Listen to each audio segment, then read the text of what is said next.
নমস্কার, আজকে চলেছি সময় ও দূরত্বের অঙ্কে। কোষে দেখি 15 একেরটা। শনিবার 13 কিমি পার ঘন্টা গতিবেগে 2 ঘন্টা সাইকেল চালিয়ে কিছুটা পথ গেছে, অর্থাৎ 2 ঘন্টা সময় নিয়েছে। 2 ঘন্টা সময় সে কতটা পথ যাবে? না 13 গুণিত 2 সমান 26 কিমি।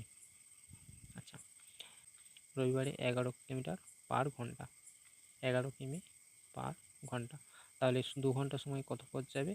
2 ঘন্টা পথ সময় যাবে 22 কিলোমিটার।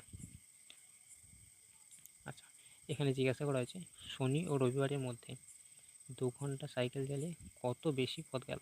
তাহলে 2 ঘন্টা সাইকেল চালিয়ে শনিবার গেছে 26 কিলোমিটার, শনিবার 2 ঘন্টা পথ চালিয়ে গেছে 26 কিলোমিটার, আর 2 ঘন্টা পথ চালিয়ে গেছে 26 কিলোমিটার, আর রবিবার গেছে 22 কিলোমিটার, অর্থাৎ সে বাড়তি দূরত্ব গেছে সমান 4 কিমি পার ঘন্টা।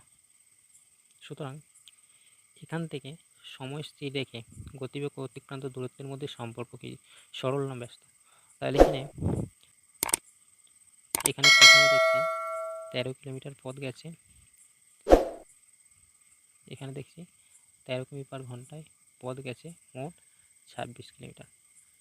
না, অপরদিকে রবিবার দেখা যাচ্ছে 22 কিলোমিটার গেছে। সুতরাং দূরত্ব ঠিক একইভাবে সময়ের সাথে সাথে গতিবেগ, এখানে আমরা দেখতে পাচ্ছি শনিবার তার গতিবেগ অর্থাৎ স্পিড বেশি ছিল, আর রবিবার ছিল স্পিড একটু কম। সুতরাং রবিবার ছিল 11 কিমি, পার ঘন্টা। সুতরাং দ্বিতীয় দিন স্পিড কম থাকায় তার দূরত্ব একই যেতে হলেও বা সময় একই যেতে হলেও তার কিন্তু দূরত্ব কম বেশি তফাৎ হয়। প্রথম দিন যায় 26 এবং দ্বিতীয় দিন যায় 22। তার কারণ প্রথম দিনে গতিবেগ বেশি ছিল এবং দ্বিতীয় দিনে গতিবেগ তার কম ছিল। সুতরাং এরা পরস্পর ব্যস্ত সম্পর্কে আছে।